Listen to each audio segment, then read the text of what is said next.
Audiotune lovers, kini kita akan mendengarkan bab 53, masih dalam kisah yang kita nantikan bersama, yaitu Jangan Salahkan Aku Selingkuh, buah karya Renita April. Segera saja, mari kita simak dan dengarkan bersama-sama. Enjoy listening. Setelah sarapan, Dimas hendak keluar dari hotel. Dimas ingin pergi mencari Ana. Entah kemana dirinya akan mencari mantan istrinya itu. Yang jelas, dia mencarinya di tempat-tempat wisata. Dimas hanya mengandalkan keberuntungan saja. Dia akan mencari Ana di tempat keramaian itu.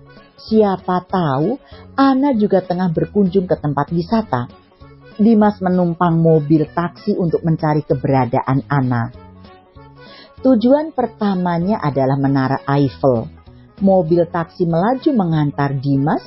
Sesampainya di sana, Dimas tidak membuang-buang waktu.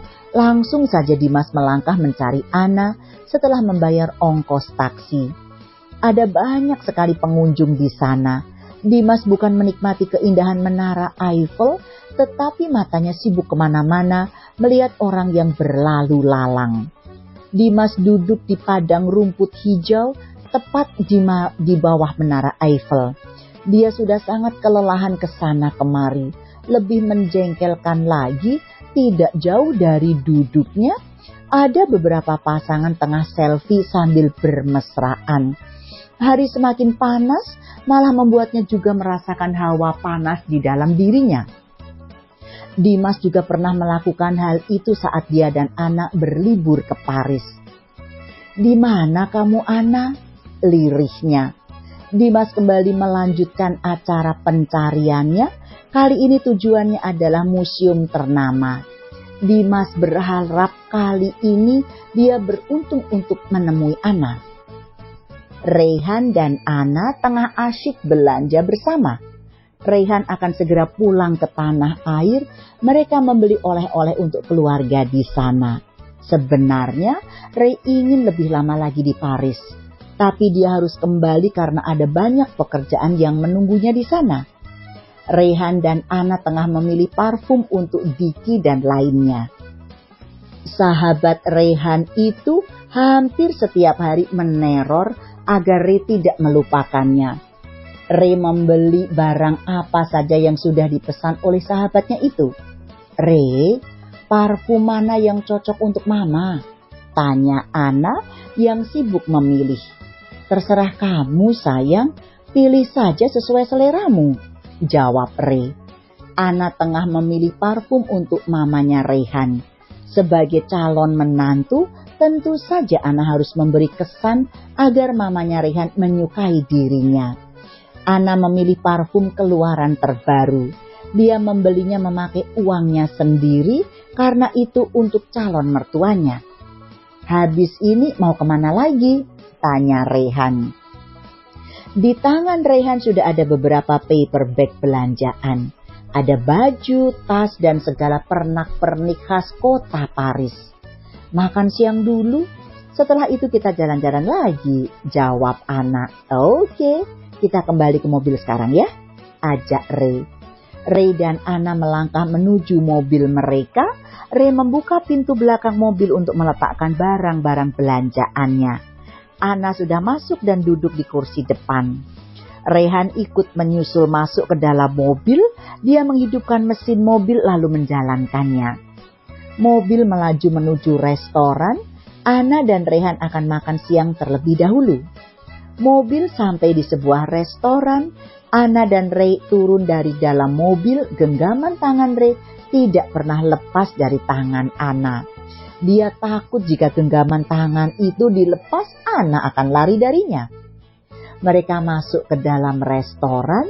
Rey menarik kursi untuk kekasihnya duduk. "Silahkan istriku." Ana hanya menggeleng akan ucapan Reyhan. "Terima kasih suamiku." Ana duduk di kursi, begitu juga dengan Rey. Pelayan datang dengan membawa buku menu. Rey memesan menu makanan siang untuk mereka berdua. "Kamu tidak mau ikut pulang?" tanya Rey. "Aku akan di sini dulu.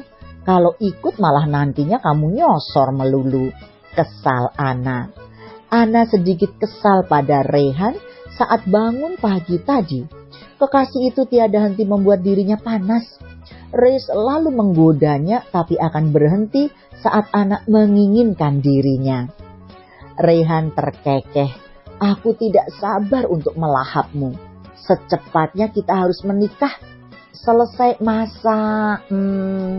Rehan menghentikan ucapannya. Dia lupa apa yang disebut mamanya. "Masa apa sayang?" Ray bertanya pada Ana. "Masa idah," jawab Ana. "Nah itu, kita harus menikah secepatnya," ucap Ray. "Terserah kamu saja, aku nurut saja," sahut Ana. Ana malas untuk berdebat lagi. Bertemu calon mertuanya saja Ana belum pernah. Malah Rehan akan mengajaknya menikah setelah masa idah. Itu artinya hanya tinggal 2 bulan lagi. Tiba-tiba saja wajah Ana menjadi memerah. Waktu itu hanya sebentar lagi. Perasaannya tiba-tiba gelisah. Ana harus menyiapkan segalanya dari sekarang. Rehan memperhatikan wajah Ana. "Kenapa wajahmu berubah merona?" "Apa kita akan menikah?" tanya Ana. "Tentu saja," jawab Re. "Ya ampun Re, waktunya tinggal sebentar lagi. Aku belum ada persiapan," ucap Ana. "Apa sih yang harus disiapkan? Kamu tinggal duduk saja di pelaminan," sahut Re. Ingin rasanya Ana memukul kepala Rehan sekarang. "Setelah kamu pulang dari sini kamu harus menemui orang tuaku." "Oh, kamu tenang saja. Aku akan siapkan segalanya. Kamu tenang saja di sini ya." Pelayan datang dengan membawa makanan pesanan mereka. Ana dan Rehan makan dengan lahap setelah pelayan itu menata makanan di meja dan pergi.